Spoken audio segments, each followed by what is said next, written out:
Hey, good morning, everyone.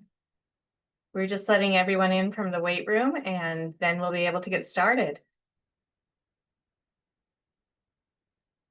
We appreciate everyone joining us this morning. It's really exciting to see where you're all from. So thank you for putting that in the chat so people know who's joining with us today.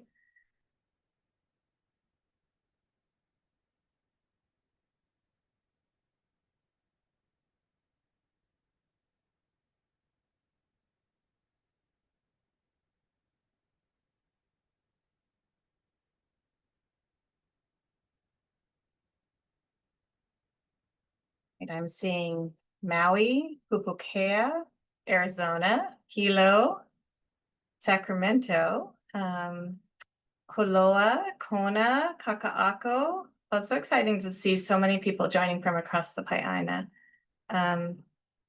Oh, welcome to our friends in French Polynesia and Chinatown. All right, well, as everyone is joining in, let me just start by saying welcome and aloha kako. I'm Kirsten Faulkner. I'm the Executive Director of Historic Hawaii Foundation, and it's my privilege and pleasure to welcome you all to the Native Hawaiian Organizations Stewardship Training Program presentations. We've been working on this program for about 5 years now, and what we're going to hear from today is our second cohort of Native Hawaiian Organization partnerships. They're going to be sharing some of the work they're doing, some of the impact it's had, and some of the lessons learned for everyone else doing Wahi Pana stewardship across the islands. Before we get started with the formal presentation, I would like to invite Ke'ala Fukuda to open us with an opening protocol and turn it over to Ke'ala. Mahalo. Mahalo nui, Kirsten. Aloha kako. I'm Ke'ala Fukuda, and I am so excited to be here with you all today. I am with the Office of Native Hawaiian Relations within the U.S. Department of the Interior. Our office is thrilled to partner with Historic Hawaii Foundation and these cooperative agreement partners on these really important projects within our state, and we can't wait to share with you the wonderful work that they've been doing over the past year. And before we get started, I'd like to open us up with protocol to welcome our ancestors into this space. Given that it's historic preservation, I think it's appropriate for us to call on the ʻike and the knowledge of our kūpuna and those who came before us in the work that we do. So I'll be reciting an oli called Na'aumakua. If you are familiar with it, I encourage you to recite it within your place. If not, please just listen. As for the place that we're going to, or the people that we're going to call, you can say your ohana name, but I will be saying Kalahui Hawaii as we welcome the space, or we welcome us into the space. And we'll end the chant after 3 times with Amama Uanoa. So if you'll be so kind as to ho'omalu with me as we take this space and time. Na'aumakua mai kalahiki a ka lākou, me ka ho'oku i a ka halawai. Na'aumakua ia kahina kua, ia kahinalo, ia ka akau I kalani. O ki hai kalani, o e kalani, nunulu I kalani, ka holo I kalani. E ia ka pula pula a ōkou, o ka lāhui Hawaii, e mālama ōkou ia mākou. E ulu I kalani, e ulu I ka honua, e ulu I ka Pai'aina o Hawaii. E ho mai ka ʻike, e ho mai ka ikaika, e ho mai ke akamai, e ho mai ka maupopopono, e ho mai ka ʻike pāpālua, e ho mai ka mana. Na'aumakua mai ka lāhiki a ka lākau, mai ka hoʻokuʻi a ka halawai. Na'aumakua ia kahina kua, ia kahinalo, ia ka akau I kalani. O ki ha I kalani, o e I kalani, nunulu I kalani, ka holo I kalani. E ia ka pula pula a ōkou, o ka lāhui Hawaii, e mālama ōkou ia mākou. E ulu I kalani, e ulu I ka honua, e ulu I ka Pai'aina o Hawaii. E ho mai ka ʻike, e ho mai ka ikaika, e ho mai ke akamai, e ho mai ka maupopopono, e ho mai ka ʻike pāpālua, e ho mai ka mana. Na'aumakua mai ka lāhiki a ka lākau, mai ka hoʻoku I a ka halawai. Nā auma kua ia kahina kua, ia kahina alo, ia ka akau I kalani. O ki hai kalani, o e kalani, nunulu I kalani, ka holo I kalani. Eia ka pula pula o ko, ka la hui Hawaiʻi. E mālama o ko ia mākou. E ulu I kalani, e ulu I ka honua, e ulu I ka pai aino Hawaiʻi. E ho mai ka ʻike, e ho mai ka ikaika. E ho mai ke aka mai, e ho mai ka maupopo pono, e ho mai ka ʻike pāpālua, e ho mai ka mana. A mama, ua noa. Mahalo. Mahalo nui, and I'll pass it back over to Kirsten. Mahalo ke'ala. We appreciate you opening the space and reminding us of why we're here and how we're all connected through place, through culture, through connecting with each other to uplift and steward these places. Makano, you can go to the next slide. Historic Hawaii Foundation has been partnering with the Office of Native Hawaiian Relations and the National Park Service on this program since about 2021. We are a statewide nonprofit organization founded 50 years ago. We just celebrated our 50th anniversary last year. And our mission is to help people preserve Hawaii's historic places. And we do that through education, advocacy, assistance, and protection of historic places in Hawaii. We are joined today by Andrea Nandoskar, who is our Education Program Director, Makadoi Hufana, who is our Preservation Projects Coordinator, and Michelle Kizik, who is our Development Program Manager. And go to the next one. Our partnership is through a cooperative agreement with the National Park Service. We've been working with NPS and the regional office for, oh gosh, about 10 years now through a cooperative agreement to provide these preservation trainings. And the trainings are really geared towards people who are in the field as well as preservation professionals, but also grassroots organizations and people who just have an interest in how to be stewards and caretakers of different types of historic properties. This particular program is for Native Hawaiian organizations and cultural sites, but we also have programs for historic buildings, structures, sites, objects, and districts. And moving on to the next partner, we have the Office of Native Hawaiian Relations. You just met Keala, and she's going to be moderating most of our presentation today. And we're also joined by Stanton Enomoto, who is the director of the Hawaii office. So moving on, what we're going to be doing today is sharing some of the work that's been done under the Native Hawaiian Organizations Stewardship Training Program. I just mentioned that this is a partnership, and also the funding for this program came through the Native Act, and part of the funding came from the Bureau of Indian Affairs. And then we also were fortunate to receive a grant. This was a couple years ago. It's not in their current grant cycle, but through the Hawaii Tourism Authority, which has been supporting our work at Historic Hawaii Foundation, which enabled us to provide more of the federal funds directly to the partners to do their work. So I want to mahalo all of our partners. Keala Fukura is going to be moderating our session today and introducing all of our presenters and projects.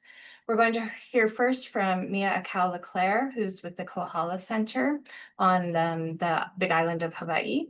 Ray DeCoito is our executive director at Mālama Local Ea Foundation, working in Haleiwa on Oahu. And then Paleke Flores and Rupert Rowe are from Kauaʻi, and they're going to be talking about some work they're doing at Kāneiolouma. So with that, I will turn it back to Keala, and then she'll work up to our different project partners, and they're going to share what they've been working on and how it's going. So mahalo. Mahalo nui, Kirsten. Next slide, please. So just a little bit of a program background for you all, if you're not familiar with the work that we do in partnership with the Historic Hawaii Foundation. The Native Hawaiian Organization Stewardship Training Program is really, as Kirsten mentioned, it's a mechanism through the Native Act funding for us to be able to partner with Native Hawaiian organizations to provide visitors training and other experiences that support the preservation of our historic and cultural sites here in Hawaii that are significant to our Native Hawaiian community. Our program began, oh gosh, I guess it's close to 5 years ago now. So we're well into our program cycle, starting in 2021 and running through 2026. So we have one more cohort that we're working with for this upcoming year. And really the goal of the program is to be able to provide our Native Hawaiian organizations capacity toward historic preservation stewardship to make sure that traditional cultural stories and places are both documented and preserved. And really the most critical part, at least to me, is to be shared in an appropriate manner with visitors and residents alike. And our 3 cohort members will talk about their specific projects and how they align with those goals in a little bit. Our implementation takes a little bit with federal funding. So our first cohort was done in 2022, so the year after we got our legs under us. And those projects focused on, we had a project in Kahalu'u Kuaheba, we had our Ulupo project and partners, and then Waikalua Lokoi'a. I want to also mention that all of these projects and more details are available on HHF's website. So if you want to know a little bit more about our previous cohorts and our future cohort as well, you can see those on the website. Then the ones that we're going to be talking about today are our 2024 cohort. We had to take a little bit of a break, but our 2024 cohort is focused on the Uluhala Grove of New Li'i, local air fish pond over here on Oahu, and Kāneiolouma Heiau complex. And I'll talk a little bit more about geographically where those sites are located in the upcoming slides. Mahalo nui, Andrea. So she put the link to the website on in the chat if you have a chance to see it. I really appreciate that. And finally, this year's cohort was just selected recently, so they won't be presenting, but in the future we'll have a presentation on their work as they get started and are able to provide some updates. But we have folks doing iwi kūpuna preservation at Mokuoeo in Ke'ehi. If you're familiar with that, it's a very urban setting, so it's a very interesting project for preservation work. Over in Moana Lua'ahupua'a and the Luluku Archaeological and Field Complex. All right. And really these partnership agreements, you're going to hear from our different partners in a little bit, and what you'll notice is that each of the agreements is very tailored and customized to both the site as well as the work that each individual organization is doing. So it's a really streamlined and tailored program that's customized to each individual awardee and the work that needs to be done, as well as how the site needs to be stewarded.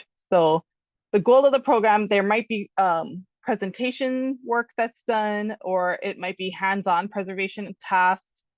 There might be community or visitor work days or protocol events related to cultural or historically significant times in that site or traditional practices and gatherings.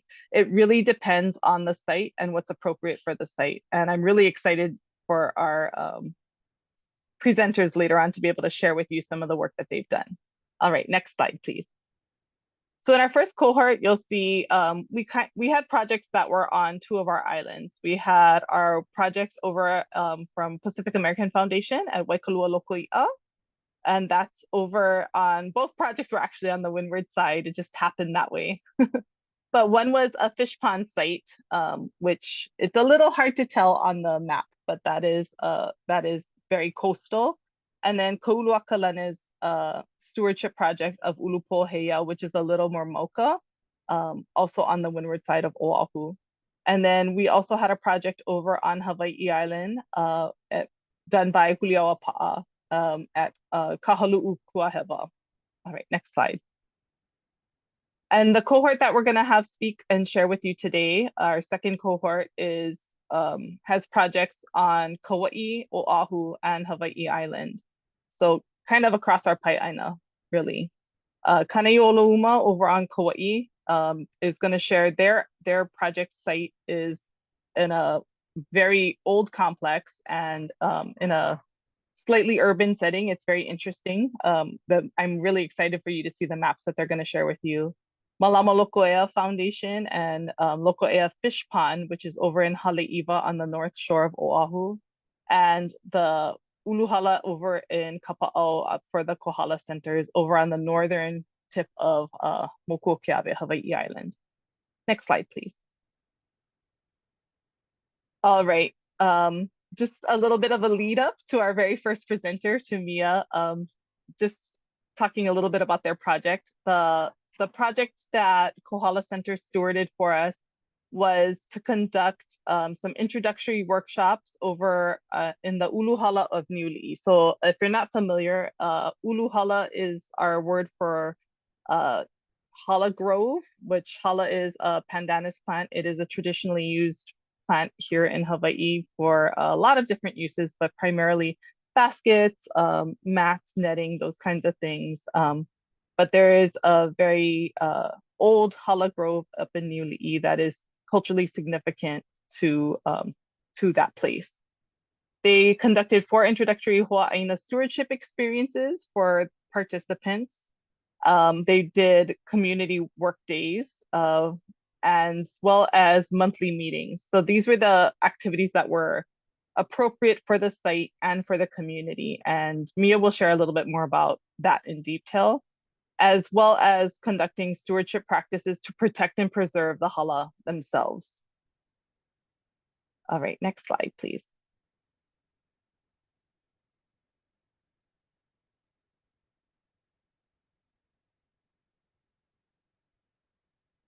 Oh, all right, and with that, I'll pass it over to Mia to share a little bit more specifically about their project and their activities.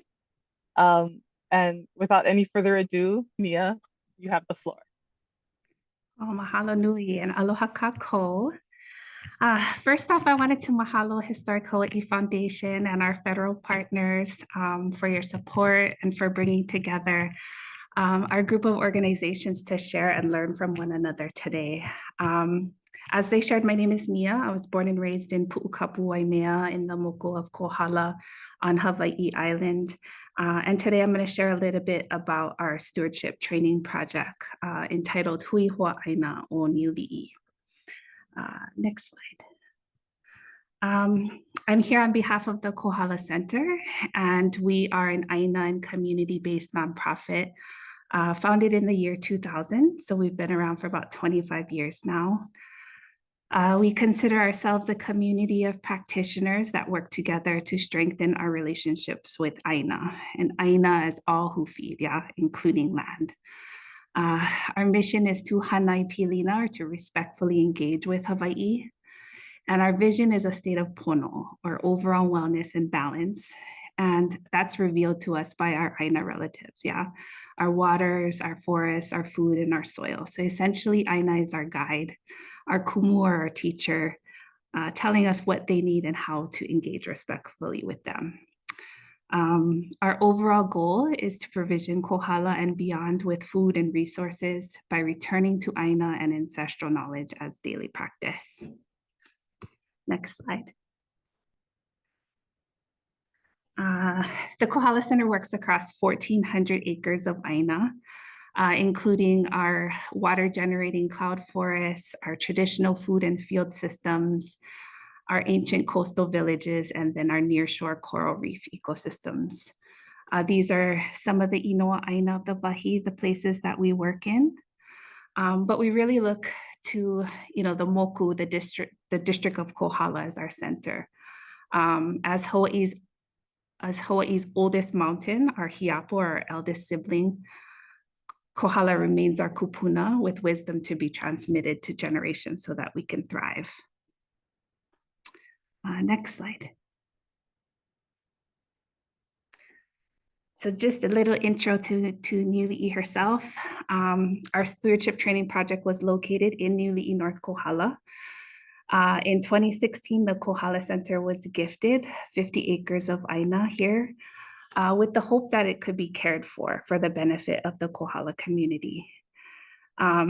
Just a little bit about my personal connection to Niuli'i. So shortly after I began working there around 2019, I found out that I have multiple genealogical ties to this place on the my paternal side of my ohana. So the Kauaʻi and Kapapa He'enalu o Puakaʻi Lima lines. So that's really fueled my passion and my kuleana to preserve this special place. A little background on Niuli'i. If you look at the meanings of the individual words that make up Niuli'i, they give us a little bit of information about what Niuli'i was known for. So Niu meaning coconut, li'i meaning small or tiny. Li'i can also be short for ali'i or chief. And so these meanings suggest that Niuli'i was likely a place of abundance, with food resources, including niu, and also a place of chiefly significance. Niuli'i is also an ahupua'a, so it's a traditional land division that stretches from the uplands to the sea. And it's also the name of one of the primary streams that feed this region, so Niuli'i Stream. And oftentimes when the community speaks of Niuli'i, they refer to Niuli'i Village, that relied off of the resources in the area, which is still present today, Niuli'i Village. Niuli'i was and continues to be a place of treasured for its abundance of resources, including fishing grounds and nearshore waters, lo'i and farmlands, coastal forests and hala grove, medicinal plants, and numerous cultural sites. So everything that would make up a village is part of who Niuli'i is. But Niuli'i, like much of Kohala, was drastically changed, with the arrival of the sugar industry and privatization of land. And this displaced many families, it destroyed native landscapes, and essentially it transformed the relationship between people and Aina. They were disconnected. And we were able to determine that in 1874, Niuli'i had over 70 acres of hala groves. Today, we have about 4 acres left remaining in Niuli'i. And so that kind of speaks to the urgency of our work to protect and preserve this wahipana. The particular project is located in the lowlands, so the coastal region of the Niuli'i ahupua'a, where fragments of the hala grove still remain today. Next slide. So to give you a little bit of background on how this preservation project came to be, the Kohala Center spent several years getting to know Aina and community of Niuli'i after we received this gift. And the importance of the ulu hala and preserving this area as a gathering place was one thing that really resonated in our community outreach efforts. And so we set out looking for funding for preservation and community stewardship to support that. And fortunately, in 2021, we received preservation funding from the Historic Hawaiʻi Foundation. So our first grant to preserve 1.5 acres of ulu hala and native coastal forest and to develop a preservation plan. And one kind of cool thing, Historic Hawaiʻi Foundation was often known for awarding preservation funding for building and historical places. And from what we've heard, we were one of the first Aina organizations to receive preservation funding. So that was one of the cool things about this earlier project. But the goal of the preservation plan was to follow through with a vision of preservation of Niuli'i, starting with the ulu hala. And this kind of crazy graphic here was created to represent our stewardship progression to support our preservation at Niuli'i, and it was included in the plan. And so the idea was that in year 1 of implementation, we would start with engagement, so ho'olauna introductory activities, which would include getting to know Aina and community and building our internal capacity for hosting. So that's what we hope to start off with. In year 2, we would add on learning or ho'oma'a activities, which would include cultural practices and hosting introductory Hawaiiana experiences for the community.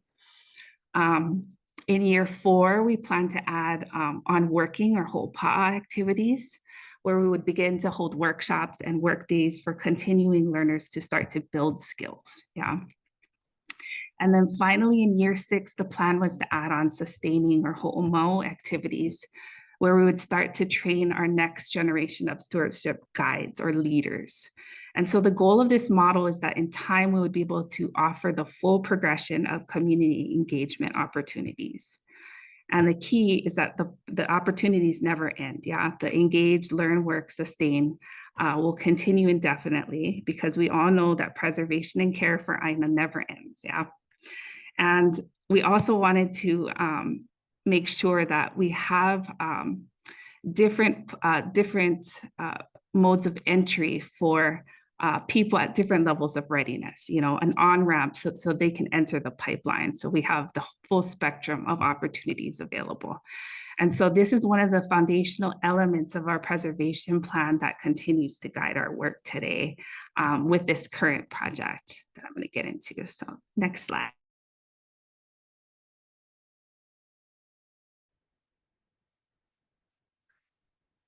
So that brings us to our current project.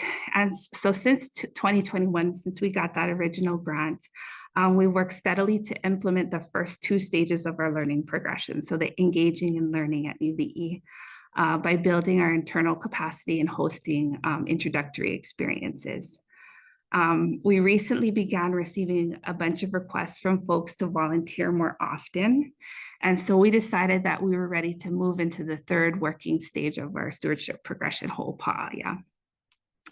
And so the Hui Ho'aina project is about forming a dedicated group of caretakers for Niuli'i who return regularly to tend to the needs of Aina. And so the name itself carries this purpose. Yeah, Hui meaning group or team, Hoa meaning friend or companion, and Aina meaning all who feed us, yeah, including land. And so Hui Ho'aina really means a group of Aina companions. And so we set out to form Hui Ho'aina by sharing our 4 stewardship practices through 4 quarterly Ho'aina experiences for 60 participants. And then we hope to continue work with those participants through 8 Lahana work days and for 16 participants. And then also our Mālama Niuli'i meetings, where we are continually evaluating our process, our progress, and being ready for these community experiences. So our Ho'aina stewardship experiences. So this is a little bit about what we were able to achieve through this project. So we started with these introductory experiences, and the purpose is to, you know, orientate folks to Aina in preparation for continued engagement. Yeah, so we wanted to get them ready to continue to attend Lahana with us throughout the year. And so we were able to host 4 public Ho'aina days for 92 participants, and they were spread out pretty much 1 a quarter. And we exceeded our goal of 60 people with about 90. We typically aim for about 15 participants per gathering, but the nature of the work allowed us to actually accommodate a lot more participants. We also hosted 6 additional groups, totaling about 100 participants that were hosted by request of community groups. So we actually hosted Na Kūpuna of Kohala, local schools, UH Hilo, and a couple others. So over the course of the year, we served close to 200 participants in Ho'aina experiences over the last year. Our daily stewardship practices are practices that we use internally as practitioners, as well as guiding our community through engagement with these practices. Our first practice is called ho'olauna, and it's a process of introduction. It allows us to set intention and context for our work. We view ho'olauna as a way to get to know Aina and our Aina relations better, but also a way to introduce ourselves to place and our environmental kin. At Niuli'i, we typically start with an aloha circle, where each person shares 4 names, including their Aina, their kai or their vai, their water sources, kūpuna, or their elder, and their name. And, we believe that speaking the names bring life back to these places, and it also helps Aina to recognize us. Kilo is our next stewardship practice. It's a process of observation, data collection, and monitoring that's based in embodied observation. So we use our 5 physical senses and our 6th sense, also known as our na'au, or our gut feeling, in order to learn from Aina and all of our environmental kin. And these embodied observations actually become embodied knowledge, over time. And so at Niuli'i, we introduced participants to the practice of kilo, and we asked them to engage in kilo during all of the different activities. So to begin to practice being in constant kilo, not to turn it off and turn it on. Hana is our next stewardship practice. It's representative of the cycles of applied action. So this is where many of our traditional conservation practices fit into the framework, such as invasive species removal and things like that. So through Hana, we're able to put interventions in place and see improvements in our ecosystem health. And at Niuli'i, with much less practitioners and weavers these days, harvesting the lauhala, the primary Hana, when we have Hawaiiana days, is clearing and creating space in the uluhala to encourage healthier growth and good quality lau. And then mo'olelo is our final stewardship practice. And, sometimes mo'olelo can be viewed as myths and legends, but we really use mo'olelo to capture all forms of stories. So we're able to deepen our research by engaging with traditional, historical, and local knowledge through the act of storytelling and story catching. And at Niuli'i, we often share the mo'olelo of ohi ohi, kupua, and lauhiki, which speaks of how hala first arrived in Kohala and the first weaver. And, we also gather reflections from our program participants throughout the day, which are often little special mo'olelo in themselves. So one thing to note is that I shared these stewardship practices in a specific order, but really they can be arranged in a ton of different ways, and they're really all continuously happening. So this is something that we like to incorporate into all of our Hawaiiana days, and even in our continuing Lahana days. Go to the next slide. So following each of our quarterly Hawaiiana days, participants were invited to join Hui Hawaiiana. So this group that would come together to participate in regular work days, contribute to Niuli'i's needs while building their skills, So 20 of those who attended a Hawaiiana day actually they signed up and joined Hui Hawaiiana. And then we hosted 12 lahana throughout the year. For 88 participants. So we exceeded our goal of 8 and 16 by far. We were also very fortunate to be able to offer each Hui Hawaiiana participant a small honoraria for each lahana they attended as an incentive and to cover their mileage and expenses to attend. Next slide.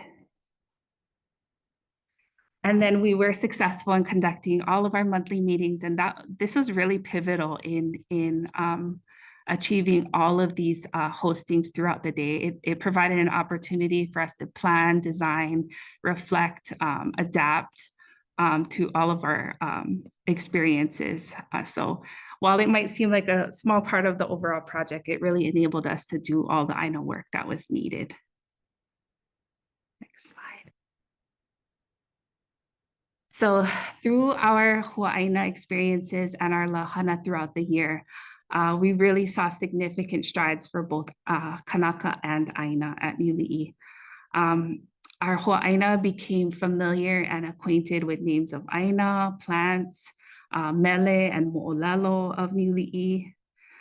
We were actually successful in conducting a monthly kilo survey that we developed. And it documents our kilo observations in 4 zones at Niuli'i, so 4 sections of the ulu hala, and it tracks the cycles and seasons of our hala and the impact of clearing on the quality and quantity of our lauhala. So that was something we did monthly. We cleared 1 acre of golden pothos, so invasive vine from our native coastal forest. We outplanted our very first native ground cover, Pohinahina at Niuli'i. We collected ant samples for little fire ants. That's been spreading quite a bit on Hawaii Island. And we found that the uluhala is currently free of LFA. So that was like a big accomplishment. Maintained our gathering spaces and access to the uluhala that was started as part of our original Historic Kauaʻi Foundation Preservation Project. So we maintained all those gathering spaces and areas. And our Hoa Aina and staff also contributed to the story of who is hala. So we posed that question in several of our gatherings. And this, along with data from the Kilo survey that was collected monthly, will become a part of learning materials that are eventually shared by TKC at a later date. So alongside these place-based accomplishments at Niuli'i, we saw powerful signs of community impact taking root. First, our Niuli'i preservation plan is being successfully carried out, ensuring that this special place continues to be protected and cared for and restored for generations to come.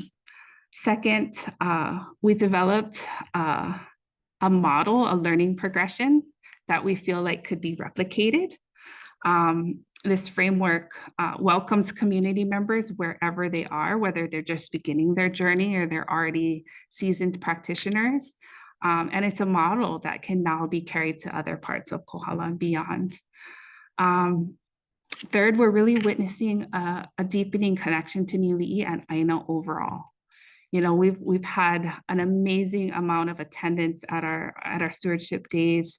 The reflections that are shared show that people are not only showing up, but they're feeling that connection to Aina and their relationship to place, yeah.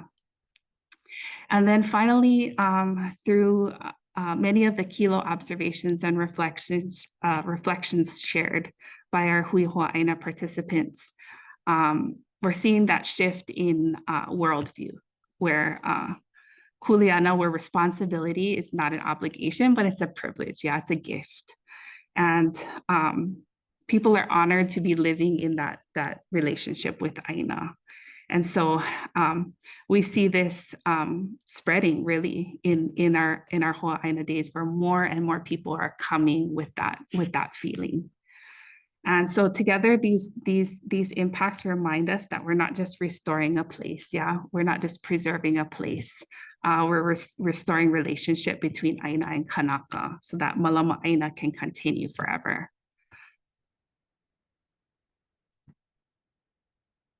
So these next slides are some of my favorite quotes from our Hui Hoa Aina participants that really demonstrate that impact to community. So this one here, when asked the question, what is hala telling you they want and need? Ginger Go here said, from the point of view of the hala, I'm prickly, stay away, but also I want to be loved, and if you treat me right in time, I'll share my gifts. Next slide. When asked the question, what is your kuleana to Niuli'i and the ulu hala? Charlotte Ledger said, Mālama it in all ways, whatever it needs at the time. Keep showing up, hands. When asked the question, what conditions in your observation are needed for good quality low? Auntie Donna Ching said, consistent presence and care of halatry, consistent gathering before it gets too dry, need to come more often to know which low recently fell. Yeah, so we were very fortunate to have an amazing hui of Hoa Aina with deep aloha for Kohala. So we're super hopeful that they'll continue on with us and we can continue growing the community of stewards for Niuli'i. That being said, our project was not without challenges. Some of our challenges included inconsistent attendance of our participants, following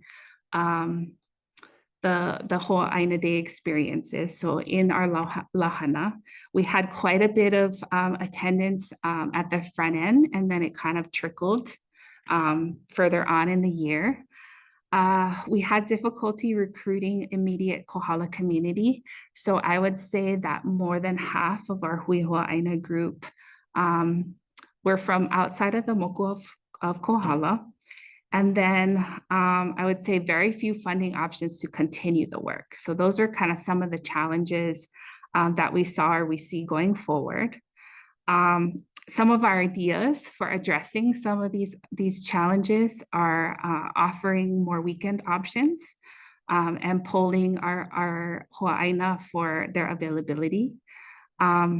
Also tailoring hana to participants' interests. So we'll focus on a specific hana on a specific day.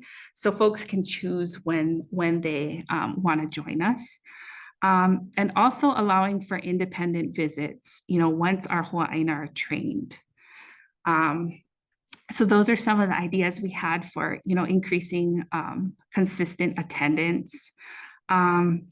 For recruiting Kohala community, we actually considered asking, members to invite their family and their friends to join us for our Lahana days, and then also doing some exchanges with our immediate community partners. So there's many Aina organizations in Kohala as well, and so doing some exchanges with Kahua Pa'amua and Pololu stewards and those folks could help to include more Kohala stewards. And then with fewer funding opportunities available, we're really looking at creative ways to raise funds and write for more funding. And we are lucky that our work falls into multiple categories, right? So conservation, ecosystem health. We also fall into traditional arts and folk life with our weaving and our hala. And then with our stewardship experiences, also education and career development. So we're considering making decisions about what we focus on depending on the funding available. So those are kind of some of the ways that we are trying to address the challenges that we've had. So what's next? For us, we really want to continue to cultivate stewards for Niuli'i through multiple engagement opportunities grounded in ʻike Hawaii. We anticipate offering at least a couple of Hawaiiana stewardship experiences every year, so the introductory experiences. Continue growing our Hui Hawaiiana through ongoing workdays. And then we actually recently started our Ohaha mentorship cohort. So that is actually going on right now. And that's actually moving us into our 4th stage of stewardship learning progression. So where we're sustaining and we're providing actually leadership and guide training. And so that's an 8-week program that we're moving through right now, and that is actually taking place in all of the various Aina that TKC stewards across North Hawaii. So that's an exciting addition for us. And beyond that, our hope would be to expand beyond the initial preservation area of our ulu hala and expand the native coastal forest at Niuli'i. So not just taking care of what we have, but bringing back what was once there, yeah. And so in that way, we'd be growing Aina and Kanaka together. So that's our hope for the future. So with that, I want to mahalo everyone for letting me share and invite everyone to reach out to me to talk story and follow us for more information on upcoming events. Mahalo nui, Mia. There were some questions that came into the chat, but you also answered them. But just as an FYI to everybody, we'll be asking questions at the end of the presentation. So I'm taking note of your questions. I think one of the questions actually got answered about additional acreage in that last slide that you were sharing. So mahalo nui. It was really a great way to see the way that your stewardship plan evolves over time, as well as looking at how the flexibility in working with community. So mahalo nui Mia for the amazing work that Kohala Center does. It was wonderful to hear. Our next Mahalo. project is with Local Ea, Mālama Local Ea Foundation, and we're going to be hearing from Ray DeCoito, who is the executive director from over at Mālama Local Ea, and they're going to be talking about their stewardship project with Local Ea Fish Pond. Aloha. Thank you so much, Keala, for that beautiful protocol introduction. And wow, I was so enthralled to hear the work that Mia is doing at the Kohala Center. So much alignment. She pretty much did my entire presentation. I think the only thing that's really different is it's a local IA. But so exciting to see all of the similarities. Next slide. So Mālama Local Ea really was founded 16 years ago to steward 500-year-old fish pond Local Ea in Waialua, also in Haleiwa. We've been there for, as I said, 16 years now. And Local Ea is really the Pico of the community, has always been known as the Pico. It was probably for the last 50 years prior to 2008, when Kamehameha allowed community back into it. It was really neglected. Really, it was just boarded up, and only the old community members knew about it. And so it was really the community that had asked Kamehameha to let them back into it. So it's still considered the treasure of Haleiwa. It's so beautiful. Next slide. And so we started out, the founders just really understood what the restoration vision needed to be to restore a 10-acre fish pond that had been neglected and what that really looks like. And so we started out as an organization that was really focused on rebuilding Local Ea Fish Pond and bringing it back to a thriving, high-performing Local Ea once again.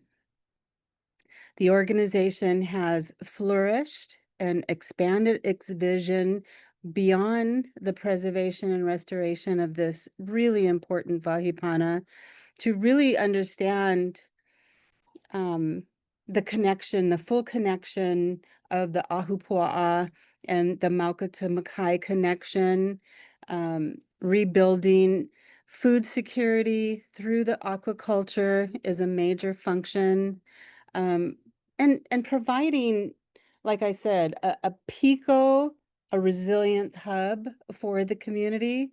We've also learned just through 16 years of working with community that these places are pu'uhonuas. They're places of healing, places of safety. And so we've built our programs that bring in community to allow that healing, to allow the time, the connection, not only to the place, but to each other in community. Next slide. So we've broken our programs down into 3 distinct segments. The restoration vision is all about rebuilding Local Ea Fish Pond itself. Currently, we are in probably the 8th year of preparing to dredge. So because a fish pond that has been neglected for 50 years, all of the sediment coming downstream, the fish pond is now 2 to 3 feet, and it needs to be 5 to 6 feet. So we started out with, archaeological assessments, and kind of got a broader vision of how we would do the restoration plan. And then we had to go out and seek the permits. And then we acquired a dredge so that we could do the work ourselves. And so I would say we're in the last year of dredging. And so super exciting to see what's coming for this particular fish pond. And then because we knew that local ʻea was such a hands-on learning laboratory, we really built our educational program to work with DOE, to work with families. And we really cater to all age groups from pre-K all the way to post-high. And then, of course, community, I feel like it's been recent, probably after COVID, when we recognized the serious need for community to be able to gather at local ʻea. We created summer school programs for all the age groups. We have leadership programs that last the entire summer. And then we host an annual Levi'a camp for 200 families where they get to spend the night actually at local ʻea for 2 or 3 nights. It's we just actually had it a couple weekends ago, and it's just an amazing accomplishment that highlights the work of the entire year. Next slide.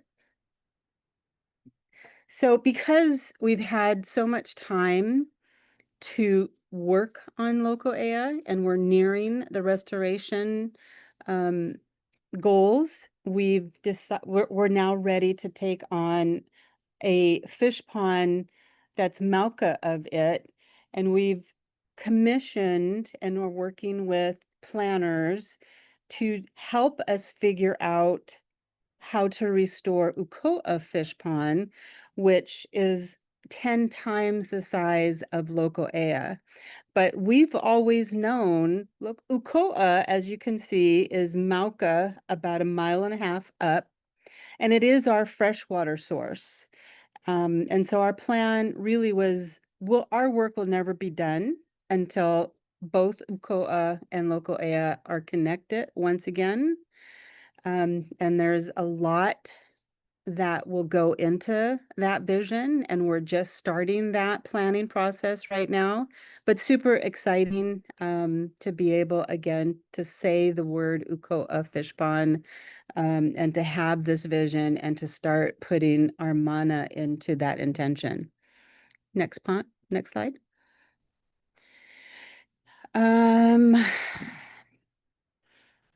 Yeah, I think next slide.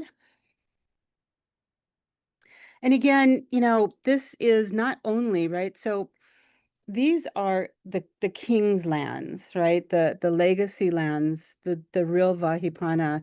Also right next to local ʻea is a queen's bath. So, King Kamehameha came here and worked in local ʻea. Queen Liliuokalani, right on our shoreline, our banks, had a summer home. These are, places that we can still feel the ali'i there, and the importance of bringing them back to life and sharing the mo'olelo with the community and the next generations is really why we do what we do. Next slide. So this just shows the progress that we made. The far right, or the far left, sorry, the May 2008 are images of how overgrown local ʻea was. Local ʻea is made up of 3 distinct ponds, the 10-acre big pond, and then the middle pond, which is the connection up to ʻukoʻa, or the tributary. And then the bottom slide there is actually the keiki pond, and you can see one of our kiaʻi in there with a weed whacker, and we didn't even know that was a pond at the time. It was so overgrown. But over the last 15 years, with the help of community, we simply could not do it without community. You can see what it looks like now, and you can see the ʻea, you can see the breath. And now that we're also dredging, we're starting to feel that a lot more as well. And then the slide right in the middle is current day, and that is the tributary going up to Uko'a. And so it's really exciting to be able to get into there as well. Next slide. So we're really grateful to Hawaii Historic Foundation to give us this funding. It allowed us to focus on a distinct market. So over the years, we've really, as I said, focused on DOE field trips, and we do over 300 to 400 a year.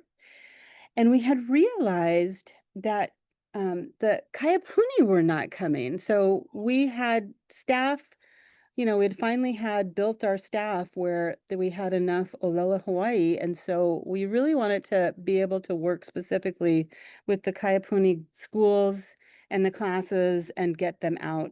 And that's really the beauty of this specific funding, just allowed us to reach out to those particular segments and, for the first time in 15 years, host our field trips in Olela, Hawaii. So it was amazing. Next slide.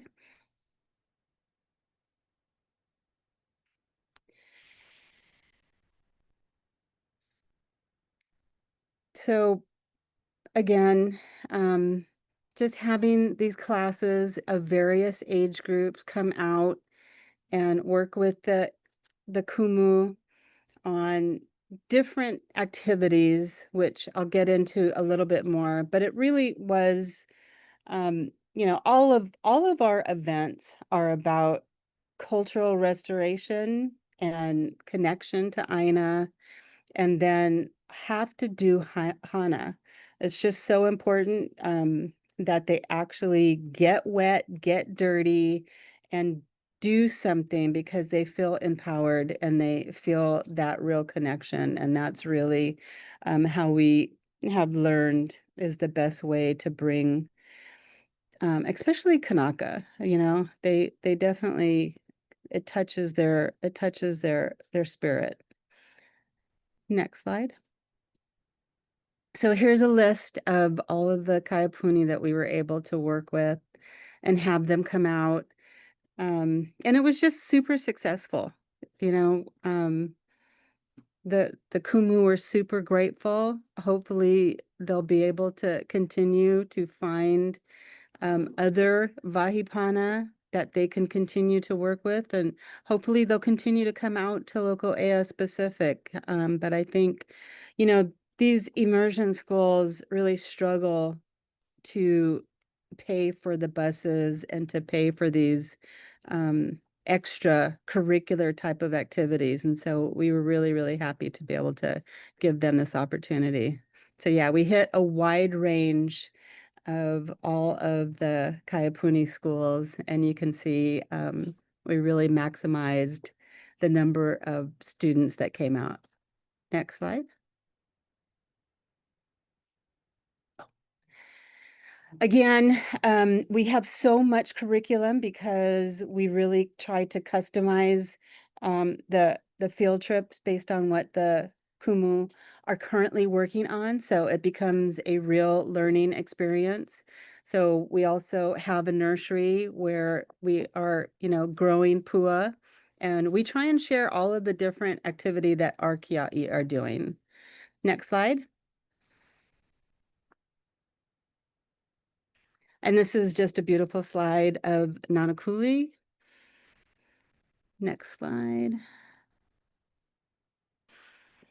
And this is, again, one of the key elements that we focus on and that we try and share with every school group that comes up.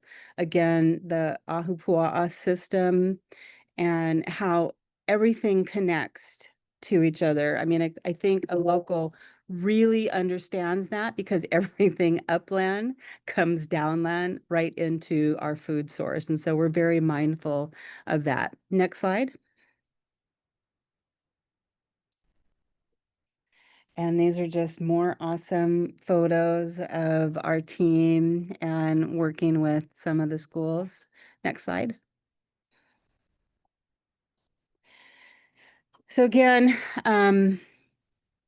you know, this just really talks about some of the different programs that we do and the different types of activities and lessons that we share with the different school groups so that they can really get connected to the type of resources that our native plants are, and just, you know, learn about the space, learn the mo'olelo. Next slide. So like the Kohala Center and like all of our nonprofits, we have community work days. Ours remain on the third Saturday of the month. And so we welcome all to attend. It's really well attended, and we feed all of the volunteers because they work so hard. Next slide. Yay. So mahalo nui. So our long-term goals, again, really, we're just so focused on getting into Uko'a Fish Pond. And once Loko'ea is finished dredging, then we should be able to start harvesting different types of ʻike that we'd really want to get into the schools and to the community's hands. And so we're really looking forward to that. And that's so in our near future. And yes, we want to really just continue to have community out here.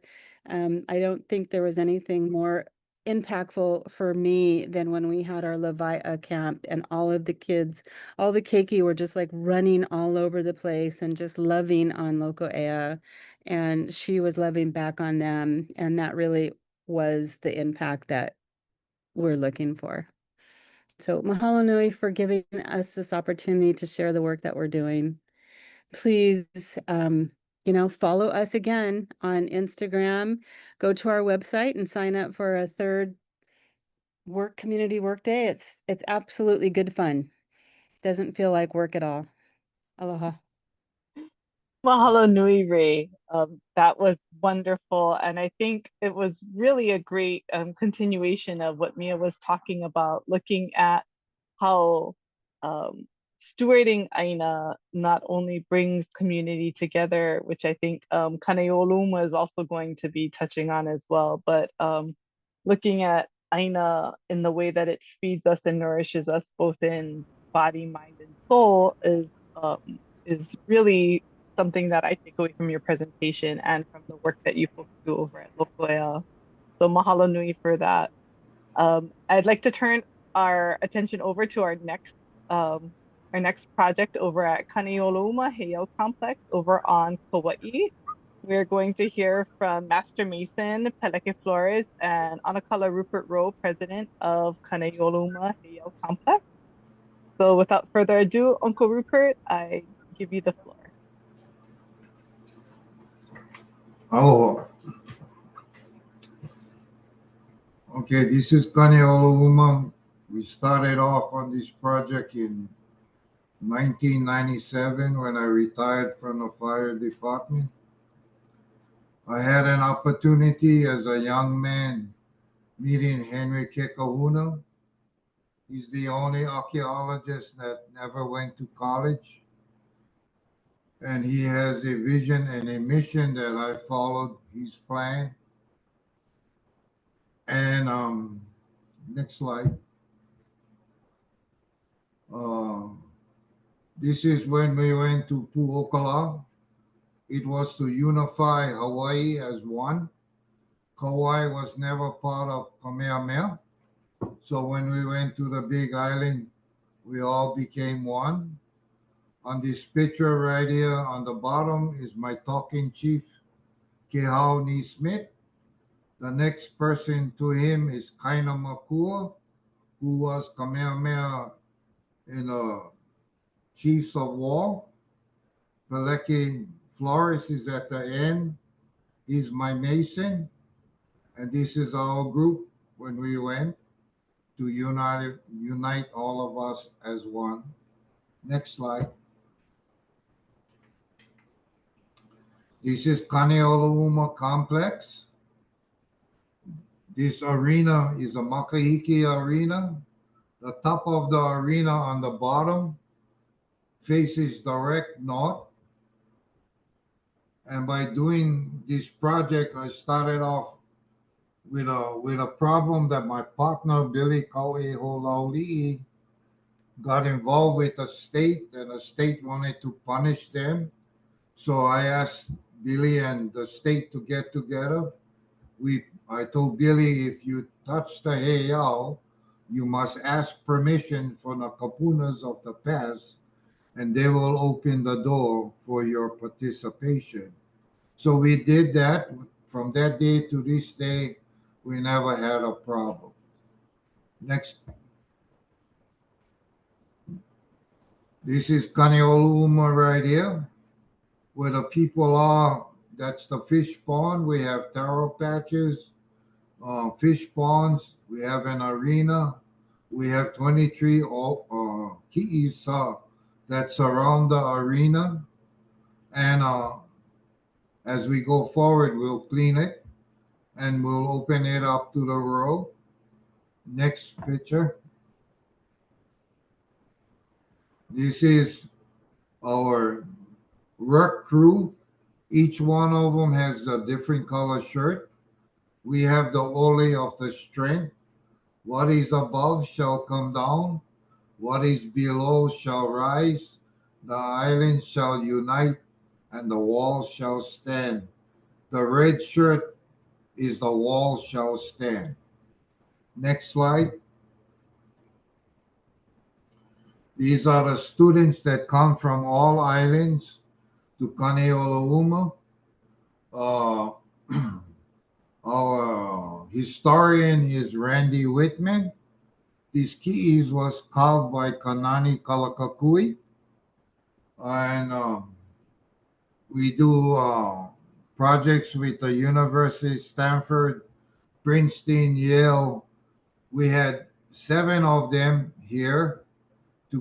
Every year they ask us if they can participate with us. We share that information. It's all about an identity of our past. Without a past, we can never have a future. And if we have a future, our energy is in the present. So on top of these keys, I have 2 vaults on top there where I can put 1 vault, 150 EVs inside, and the other vault, 80 EVs. Nobody knows. You don't let the general public know what is there, because then it becomes totally out of control. When we get EVs, we intern them at night so that everything is pono when we do things like that. Next slide. This is the beginning of Peleki and his stone people. They learn all of this to Peleki. When Peleki and Kaina, I sent them away to get certified. So Peleki is the main guy, and Kaina Makua is the hale. So Francis Silenzi trained him, and this is them in the morning when they get ready to do the restoration. And next slide.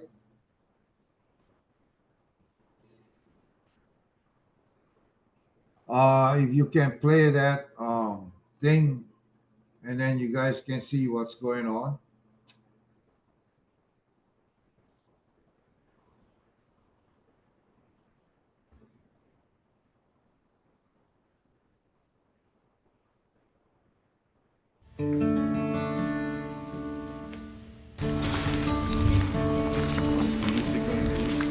My name is Kaina Makua.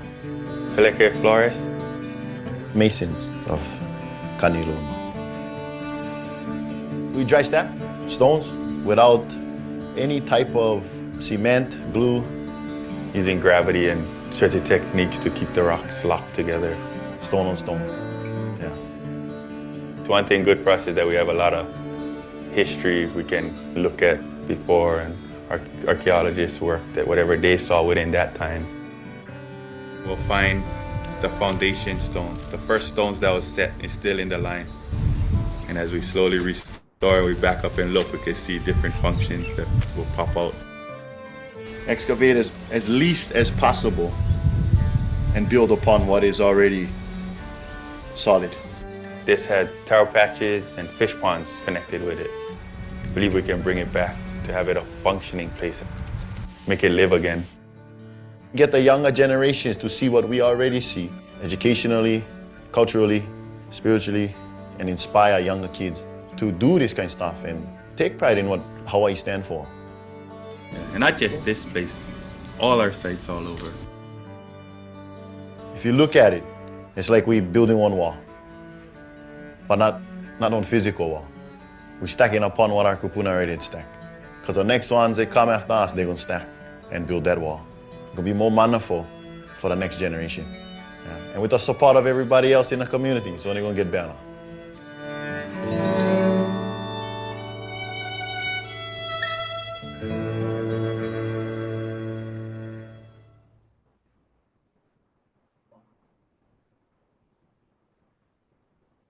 I have another slide with that one.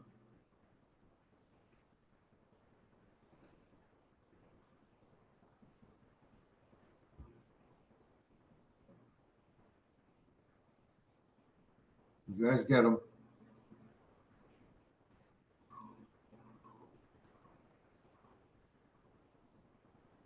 So anyway,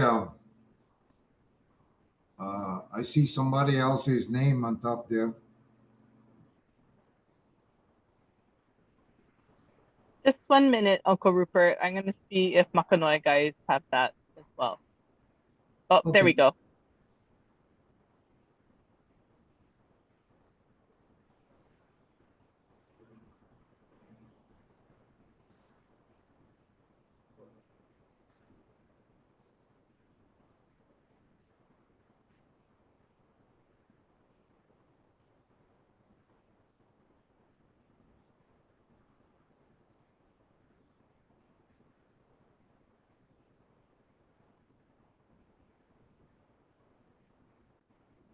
So these are the people that Peleki is teaching on how to stack the walls along the fish pond.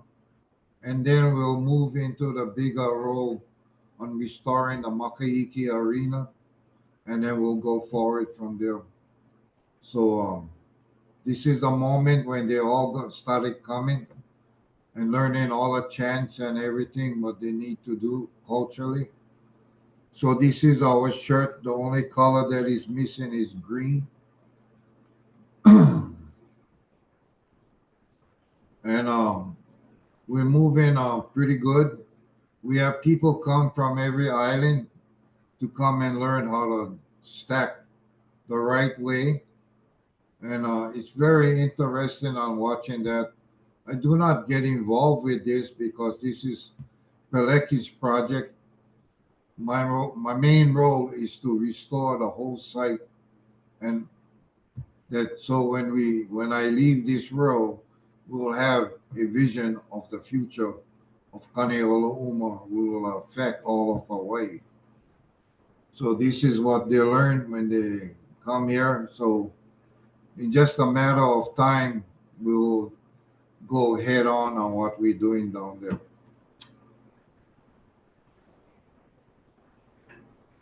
So anyway, when I left Kauaʻi in 1949, my tutu sent me to Honolulu to learn the Western way. I played in a palace from 49 to 59. I know everything about the palace. As I grew older in life, my tutu said, what I show you now, when you come of my age, you will deliver the message as I share with you. So what I share with you right now is what my kūpuna has prepared me to set the foundation of this Heiau. And our island is the only island right now we are standing up the keys to unite ourselves in our culture and our past so that we can have the foundation as Kanaka's to go forth in our journey on finding our true self because we lost that identity in the blood quantum. So I don't know what else to say. I'm open for questions and we'll take it from there. Aloha to all of you. Thank you. The foundation has brought us a long way in what we're doing at Kāneiolouma. Aloha to all of you. Mahalo nui, Uncle Rupert. That was amazing to see the work that you folks are doing. For the folks over on the continent who might not be familiar with Kauaʻi and our island, if you saw that aerial shot of the work that they're doing at Kāneiolouma, it's right next to the main highway, so the main road, and they're doing a fantastic work in preserving the space in a way that makes sense for that community to preserve the space, but also make sure that folks can see the work that's being done. So Uncle Rupert, you folks are doing an amazing job, and we are so grateful for the work that you folks are doing. Okay, I get one last thing I want to say. Sure. What's happening on that side of the island? We don't have any rivers. So the landowner wanted to use the Heiau as a detention basin. So OHA provided us with 3 lawyers, 3 different law firms. So one is taking care of the litigation. The county wants to transfer the land to the Office of Hawaiian Affairs because the government really has no authority or anybody qualified to take care of culture sites. So in our journey, we have learned that preservation of our past should not be in the hands of the Parks Division because they have nobody qualified. And I did challenge them, and they admit that they have nobody qualified. So when I did all of this work, I did a 3D dimension, understanding that an archaeologist has only an opinion, but not a fact. So I did it in 3D dimension. It was the person who did that did Machu Picchu, and then we did a LiDAR to take photograph from the drone. So this type of technology we have, which the state was totally blown away because no other culture activities have this sort of knowledge that we presented to the state. So that's why the state has taken 2 steps back and let us pursue with what we're doing at Kāneiolouma. So Kāneiolouma is a 20-acre parcel in the middle of the massive development on Kauaʻi on the south side. So we want to have you folks understand that we'll reach out because we need support to not have the private landowner use the Heiau as a detention basin. Okay? Yeah, So mahalo aloha. nui for sharing, Uncle. I think at this time we have a little bit of time for questions for our panelists and the presenters today. I have a couple of questions from previous presentations. So if you have questions that you wanted to ask our panelists, please throw it into the webinar chat, and I'm happy to share it with the presenters. I think our first question is for Mia. It was from Christopher, who I think had to hop out already, but he was wondering about how is the retention of the Hui Hawaiian members today, and are more people needed for the work that you do? So we're still regularly working with the 20 that signed up. initially, and we're hoping that we can continue the regular Lahana work days, but definitely need more with plenty Aina, plenty Hana, and so that's part of our continuing the work of our preservation plan, is to continue to grow that group. In the future, we at least want to have a few introductory experiences so we can continue to funnel people into that group.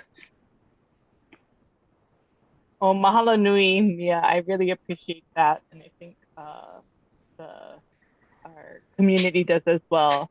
I also wanted to just quickly mention that we had another presenter that was having some technical difficulties with Uncle Rupert, but Teleke Flores, who was part of the beautiful video, is joining us today too for Kāneiolouma. So he may be able to answer some questions if folks have them for that or for their organization as well. Looking at the chat, it looks like we had a question for Ray, but it might actually be maybe for the group, whether or not you folks have a preservation plan that might be shareable with some of our community members, or if it's maybe on your website, if you can let us know so we can direct folks to that. So yes, we commissioned a preservation plan back in 2014. It was also an archaeological inventory, and there was the recommendations to do a lot of the restoration to local ea in the way that we're doing it. So yes, I believe it's on our website. We consider that public knowledge. You know, and it's also kind of like the starting place. I think for us, you've got to have these plans that involve, you know, historic preservation. You have to go through SHPD when you want some of these permits. You know, as the organization evolves, we now have a master plan that encompasses the whole complex. So yeah, I think the planning process is so critical, and I am going to double check to make sure it's still on the website. I don't think the new plan is on the website yet. Maybe we can put a smaller version of it and make that available to the public as well. Mahalo. Ray, I have a follow-up question related to that. As you guys, and I think maybe Mia and Uncle Rupert, you folks can chime in too. Based on the conversation that you folks were sharing, it sounds like these plans are regularly updated, or their growth and their long-term plans. So how often do you revisit, or is there a strategy or plan for when you revisit and update your plans? You know, again, I feel like the organization kind of dictates, right, as you start moving forward. The original preservation plan was actually ordered and commissioned by Kamehameha. I think that's kind of like standard protocol for them to try and have that, at least for the Wahi Pana. When we wanted to make it a living, breathing document, we actually sat with the archaeologists and planners and people from Kamehameha, Uncle Buddy Keala, our practitioner that really is guiding the restoration vision. And, we were just super fortunate that Chris Monahan, who's the author of the preservation plan, understood that it's a living, breathing organization and it's not a historical thing. And, we were trying to move forward. And so he actually modified his plan to fit the actual restoration and getting back into having it be an alive. And so I want to say maybe 5 years, we updated that one. And then I think just because, we're so close to restoring local ea, and now we want to hit the whole complex with uko'a. We had a funder that, again, these are really expensive undertakings. They're anywhere from $40,000 to $60,000, and a funder knew our desire to have that plan, and they came up with the money. And so I think that's, you kind of manifest the idea, and then it happens. And so now we have a guidepost for the next 20, 30 years. Mahalo nui for sharing, Ray. I really appreciate it. Mia, do you folks have anything to share, or Uncle Rupert? You want to add to that at all? I see Peleki is there. He would. Peleki, like add anything to the conversation? Kako, Kalamai, bouncing in and out beyond the bar right now. I think it's still hear me. Okay. Everybody, starting my foundation, look stuff in fine and fair, that's the part. Just to run this workshop, the community. I think to that question about the preservation plan, drawing, it's like our blueprint to get to that. Conflicts of making we're trying to get the community back into trying to do that. I think they're restored. And it's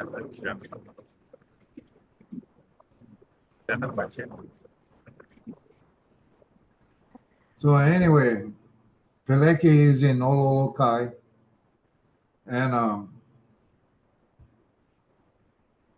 our preservation plan, when it first started out, we were in our phase 4 of our presentation on our preservation plan.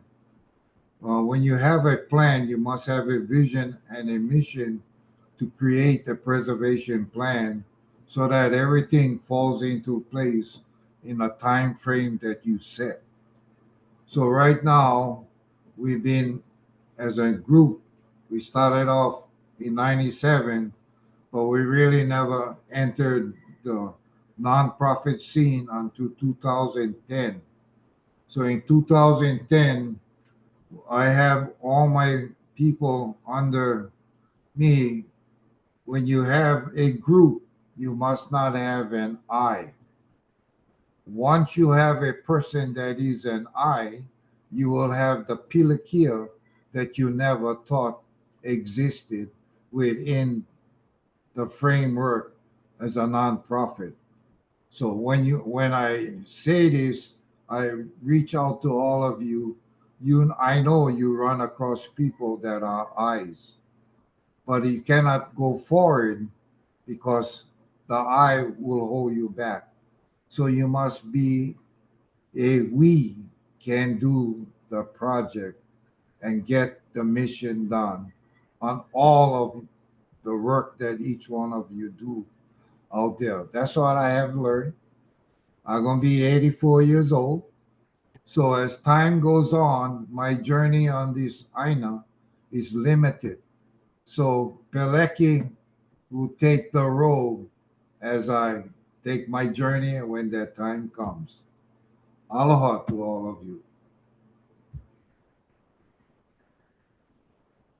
Mahalo nui, Uncle Rupert.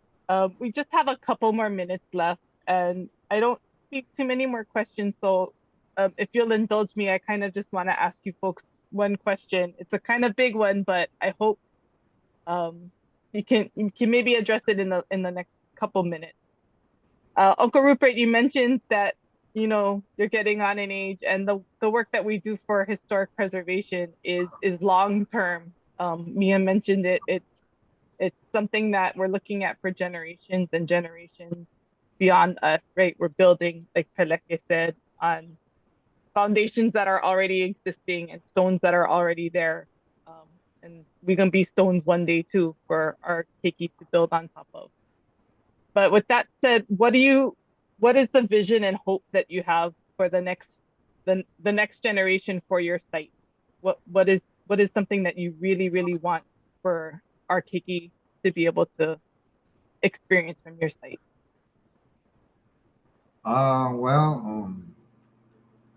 We'll open the Makahiki Arena within 2 years, and we'll bring back the past so that we can have a future for all of us throughout Hawaii. And Peleki is the main guy after me. So he has something to say. It's open to him. Yep. Yeah, definitely, hopefully getting to build that opportunity for the keiki to be able to actually play island championship for the Mākei on Mākei field. Anything? But yeah, and we already started some island championships. Last year was our first island championships and building up that ʻike with the Haumana. So once they play in the actual traditional field, they pull them all together. But the main part too is also pulling not just the sports of the Maka'iki together, but also the Aina part, the food, and see how important the food was for feeding our people and connecting and building up the lahui stronger and taking care of the Aina. Mahalo. Mahalo nui Peleke. Ray, do you want to share? I actually think that ties really well into the work that you folks are doing. Yeah, I mean, I think, we really have tried to create programs and opportunities for all of the community throughout the different age groups and with the Ohana to really learn and connect to local ea so that they become the stewards of it. No nonprofit should be, but also, we have an amazing staff that have been with us for a long time, and they're working with Uncle Buddy, who has the rare last traditional ʻike of traditional aquaculture.